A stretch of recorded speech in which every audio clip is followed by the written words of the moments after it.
Baik, selamat malam Pak. Malam. Perkenalkan, kami dari mahasiswa dari Universitas Pamulang masuk dan kedatangan kami ke sini adalah ingin mewawancarai Bapak terkait perencanaan sumber daya manusia. Sebelumnya dengan Bapak siapa? Saya Bani. Bani ya. Iya. Kami juga ingin perkenalkan nama saya M. Rizky. Saya Muhammad Ayat Fali. Saya Dobat Fatoni. Saya Rahmatul Amin. Saya Cecilia Barakoten, saya Nisa Putri Salama, dan saya Nadia Fernanda. Saya ingin bertanya, Bapak Bani di sini tuh sebagai apa posisinya? Saya sebagai owner di sini. Owner ya. Iya. Selanjutnya saya ingin bertanya, perusahaan yang Bapak jalan ini bergerak di bidang apa sih? Kalau bidangnya sih sebenarnya F&B ya. F&B ya. Cuman untuk fokusnya ke coffee shop, F&B itu apa ya Pak? food and beverage. Saya ingin bertanya, kira-kira perusahaan coffee shop yang Bapak jalan ini udah berdiri berapa lama ya Pak? Kalau berdiri sih masih baru ya, baru ya 2 bulanan lebih lah. Cuman perencanaannya sih udah cukup lama. Nah, Bapak sebagai owner kan, apakah pernah melakukan perencanaan SDM? Perencanaan SDM saya lakukan tuh sebelum ini dibuat sebenarnya. Jadi sambil dari mulai merencanakan konsep segala macam, kita juga merencanakan soal SDM-nya itu, karena kan SDM itu berpengaruh banget ke bisnis yang kita jalanin. Mungkin pertanyaan selanjutnya, menurut Bapak pribadi, perencanaan SDM itu apa sih yang setahu Bapak? Kalau perencanaan sih lebih ke analisa dasar ya, analisa gimana kita mau menerima SDM yang bakal kerja di sini, kriterianya kayak gimana, terus kapabilitas dia sebagai orang yang bakal kerja di sini tuh kayak gimana gitu. Jadi lebih ke analisa kriteria aja sih gitu. Menurut Bapak sendiri nih, manfaat dari SDM itu apa? Manfaat dari SDM, Ya, kalau manfaat dari SDM sebenarnya ketika SDM itu bagus, kita jadi bisa, kita punya bisnis nih, kita jalanin bisnis yang lain tuh, atau kita mau ngelakuin hal-hal lain tuh jadi bisa, karena kita punya SDM yang berkualitas lah. Jadi kita bisa tinggal bisnis yang ini, tapi nggak perlu kita tinggal ya, cuman jadi operasionalnya itu nggak kita kontrol sendiri, tapi kita udah punya SDM yang bisa kontrol bisnis kita itu. Terus menurut Bapak manfaat suatu apa sudah Bapak rasakan setelah melakukan perencanaan SDM loh? Sudah. Karena kan sebenarnya di sini tuh udah ada 2 atau 3 kali pergantian SDM ya. Karena beberapa orang yang sebelumnya itu tidak sesuai dengan rencana SDM yang awal. Itulah, jadi sebenarnya terasa sih manfaatnya dari perencanaan itu. Tapi menurut Bapak bagaimana cara menentukan kapasitas SDM yang dibutuhkan oleh suatu perusahaan? Jadi awal kan kita ada wawancara kan, interview kita baca CV segala macam, kita interview apakah dia ada pengalaman atau tidak sebelumnya atau gimana. Nah, ketika dia belum punya pengalaman, berarti kita ketika kita nerima dia nih, tapi dia belum ada pengalaman, berarti kan kita harus lihat pas dia mulai kerjanya. Nah, di situ jadi penilaian baru tuh, dia inisiatifnya gimana, segala macam gimana. Tapi kan semua penilaian dasar itu kita di perencanaan dulu.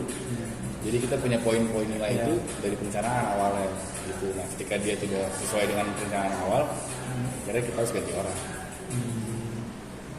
Menurut Bapak sendiri nih, SDM yang bagus atau berkualitas itu ciri-cirinya seperti apa? Nomor itu sih jujur ya, terus disiplin juga, terus inisiatif sih sebenarnya. Semua pekerjaan tuh diawali dengan inisiatif sama jujur. Ketika dia nggak bisa, dia mau mencoba, itu berarti udah bagus orangnya gitu. Ketika itu orang itu nggak punya basic ya. Tapi kalau saya sendiri sih lebih prefer orang yang nggak punya basic tapi mau mencoba, dibanding orang yang udah punya dasar tapi jadi kayak malas-malesan, nggak ada inisiatif gitu. Pertanyaan lagi, menurut Bapak sendiri, seberapa pentingkah perencanaan SDM sebagai sebuah organisasi atau sebuah perusahaan? Sebenarnya itu salah satu hal yang penting juga ya, selain modal awal, selain konsep usaha kayak gimana atau keuangan segala macam.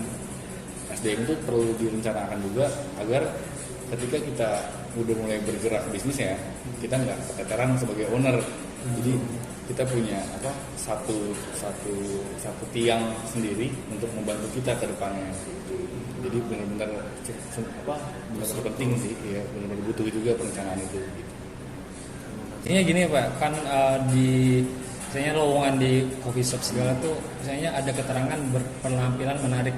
Menurut Bapak tuh penampilan menarik itu seperti apa sih? Apakah harus good looking atau gimana?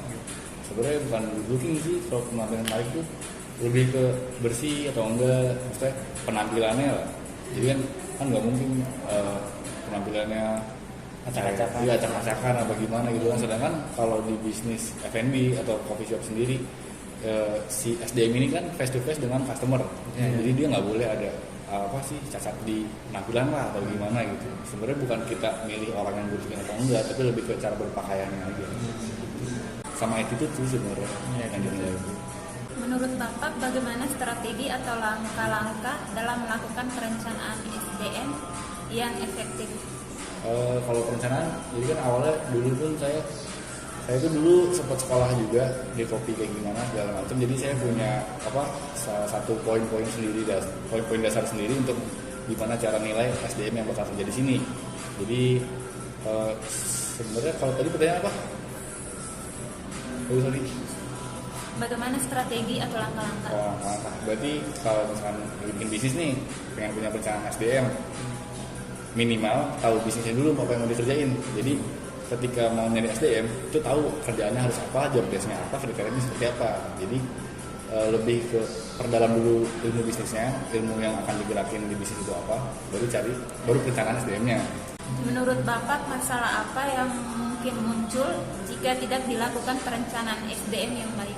Kalau misalnya kita nggak punya perencanaan SDM kan, jadi kita nggak punya poin-poin dasar nih, kita cuma punya ekspektasi doang. Misalkan orang udah kerja di sini, terus kerja di perusahaan kita, terus kita punya ekspektasi, oh dia bakal pinter nih, oh dia bakal bisa nih kontrol bisnis ini segala macam, tapi ternyata kan nggak bisa, karena kita nggak ada wawancara, kita nggak ada perencanaan sebelumnya, dan kita nggak ada penilaian pas dia kerjanya. Jadi bakal sering ganti orang dan bakal ribet sendiri ujung-ujungnya. Menurut Bapak, faktor apa yang perlu dipertimbangkan dalam perencanaan SDM dalam melakukan proses perencanaan SDM? Faktor-faktornya ya yang pertama salah satunya kriteria awal sih, kayak disiplin atau enggaknya, jujur atau enggaknya.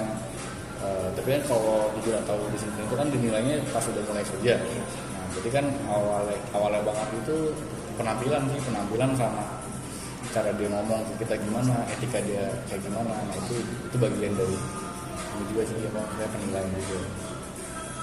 Menurut Bapak, kendala apa saja yang sering terjadi pada perencanaan SDM dan bagaimana cara mengatasinya? Kendala tuh jadi kan kita udah buka lowongan, terus datang nih orang kan interview segala macam, kita udah berharap yang datang tuh ngerti kopi atau gimana lah sebelumnya, tapi kan banyak yang enggak juga ternyata, tapi dia pengen kerja. Nah biasanya cara mengatasinya itu kita lihat dari sisi kemauannya dulu.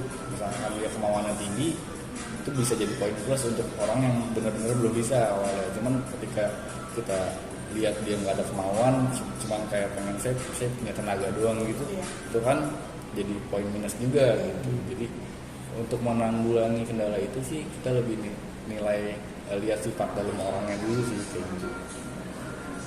Menurut Bapak, apa saja indikator yang menjadi tolak ukur keberhasilan perencanaan SDM? Tolak ukur keberhasilan ya? Tolak ukur keberhasilan menurut saya kan udah running nih pekerjanya, terus udah seminggu 2 minggu training, berarti kan kita udah mulai kasih kepercayaan. Misalkan dari dia udah mulai megang transaksi, udah megang produksi, dari situ kan saya beli CCTV, jadi saya bisa kontrol juga CCTV. Nah di situ saya udah mulai tinggal, saya mulai pergi-pergi, saya lihat dia gimana cara ngelayanin dia, gimana cara dia melakukan proses transaksi, ketika dia jujur segala macam, berarti itu udah berhasil dari perencanaan. Mungkin pertanyaan dari kami mungkin sampai situ aja ya Pak. Terima kasih banyak atas waktu yang Bapak berikan dan kesempatan yang Bapak berikan. Saya ucapkan terima kasih.